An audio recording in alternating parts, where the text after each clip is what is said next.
Bismillahirrahmanirrahim. Assalamualaikum warahmatullahi wabarakatuh. Kami dari Politeknik Negeri Bandung, dengan saya Muhammad Latif sebagai ketua tim dan beranggotakan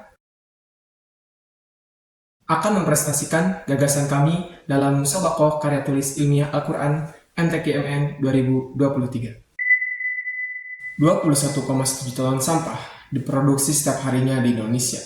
Dari total sampah nasional tersebut, sekitar 34,29% atau 7,2 juta ton sampah belum terkelola dengan baik, dan ini menjadi sebuah permasalahan yang krusial di masa ini. Lantas, apakah ini akan menjadi masalah yang berkelanjutan atau justru menjadi peluang terjadinya perubahan? Semua tergantung paradigma kita terhadap sampah. Jadi, kami menggagas karya kami tentang sampah berkah, reorientasi paradigma pengelolaan sampah berbasis masjid. Pada tahun 2015, pemimpin dunia menetapkan tujuan global, yaitu Sustainable Development Goals. Pada tujuan ke-11 Sustainable Development Goals ini, berfokus pada kota dan pemukiman yang berkelanjutan. Pengelolaan sampah adalah tujuan turunan yang vital untuk mencapai target ini. Kami melihat peluang perubahan dan juga mengkaji bahwa masjid bisa menjadi tempat strategis untuk mengatasi permasalahan pengelolaan sampah. Karya ini menganalisis bahwa pengelolaan sampah melalui masjid adalah langkah strategis untuk mengubah paradigma pengelolaan sampah. Karena dengan adanya 800.000 masjid di Indonesia, ini menjadi potensi besar untuk terjadinya perubahan. Gagasan kami ini dilandasi dengan dasar teologis yang diambil dari Quran dan Sunnah, yang kemudian diperkuat dengan dasar historis dan yuridis yang mendukung bahwasanya masjid mampu menjadi pengolah sampah. Dasar teologis yang kami bawakan adalah Quran Surat Al-Baqarah ayat 30 dan Surat Ar-Rum ayat 41, serta hadis yang diriwayatkan oleh Imam Muslim.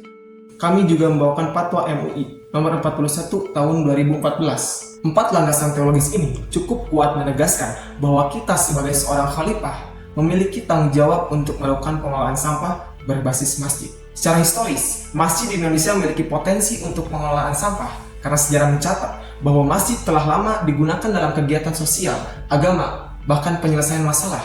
Selain itu, secara yuridis, pengolahan sampah berbasis masjid dilindungi oleh berbagai undang-undang.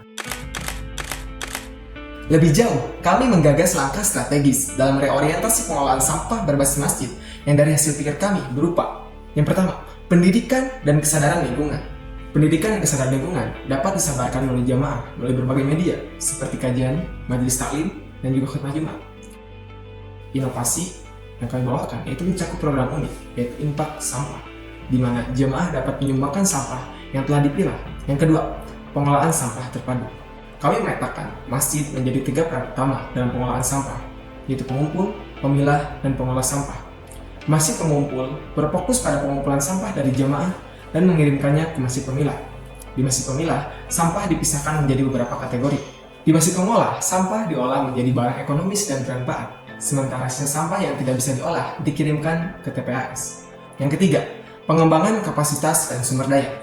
Program pelatihan dan pengembangan keterampilan bertujuan meningkatkan pemahaman dan keterampilan pengurus masjid. Pelatihan mencakup aspek pemahaman jenis sampah, pola pemilahan, teknik pemilahan, hingga teknik daur ulang sampah. Yang keempat, pengembangan teknologi dan inovasi. Pengembangan teknologi dan inovasi mencakup aplikasi yang memberikan akses kepada masyarakat atau jamaah masjid untuk informasi terkait pengelolaan sampah. Yang kelima, evaluasi dan penilaian. Evaluasi melibatkan pemantauan volume dan jenis sampah yang terkumpul, serta efektivitas metode daur ulang. Hasil evaluasi membantu masjid mengidentifikasi hambatan, tantangan, dan mengembangkan strategi perbaikan sesuai kebutuhan. Dengan menerapkan gagasan kami, jika 10% saja dari 800.000 masjid terlibat dalam pengelolaan sampah, dapat diolah 37.440 ton sampah, menghasilkan 240 miliar per bulan secara ekonomi. Kami yakin upaya sungguh-sungguh diperlukan untuk mewujudkan gagasan ini, membantu mengatasi sampah, memperdayakan jamaah, dan meningkatkan kualitas tempat ibadah. Dengan izin Allah, kami menyajikan gagasan ini sebagai kajian awal dengan harapan dampak nyata di kehidupan sosial. Wallahu a'lam bishawab. Demikian gagasan kami, semoga bermanfaat. Wassalamualaikum warahmatullahi wabarakatuh.